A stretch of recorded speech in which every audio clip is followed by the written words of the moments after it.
Sound just over 41 miles today, and in another field thing.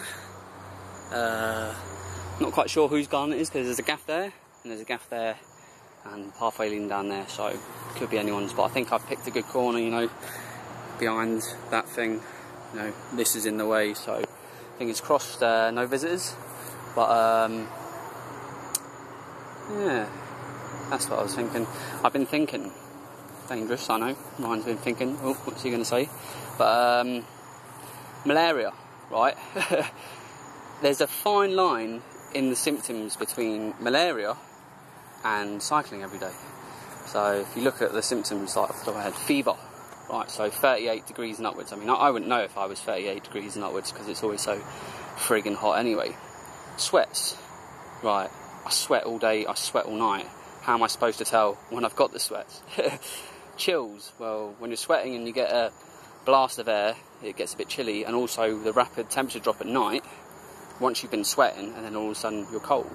Well, else you've got nausea, you know, and that's a toughie, you know, that's one of my high risk factors, you know. Sometimes, you know, I get the odd day where I'm cycling along, I think, well, you know, that food hasn't gone down well, but that could just be because I've eaten and gotten on the bike. What else have we got? The shakes. You know, you do a day of cycling, you know, you're tired at the end of it, you're going to shake a little bit, you know. And then what else is there? There's fatigue and tiredness, you know what I mean. Do 40-50 miles a day on a bike, you're going to be tired, you know. Cycle 4,000 or 5,000 miles, you're going to be fatigued, you know. All these little symptoms where they say, oh, well, these are the early signs, if you catch it then, you know, you've got a good chance. And then it's like, well, you look at the severe signs, which is what? Vomiting,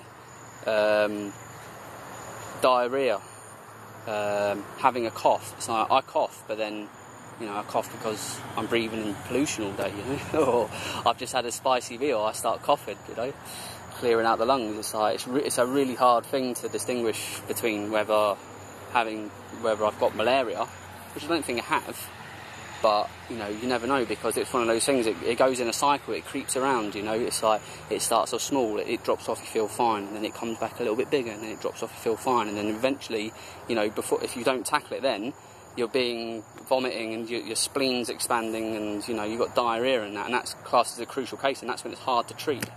So, I don't know. These are my thoughts on malaria, so fingers crossed I haven't got malaria, but sometimes I feel like I've got malaria, but then it could just be because I've cycled 5,000 miles. Who knows? Anyway, watch this space. I could end up in the hospital, but I shouldn't say that, I shouldn't tempt fate. But anyway, that's my thinking for today. 40 odd miles, happy days.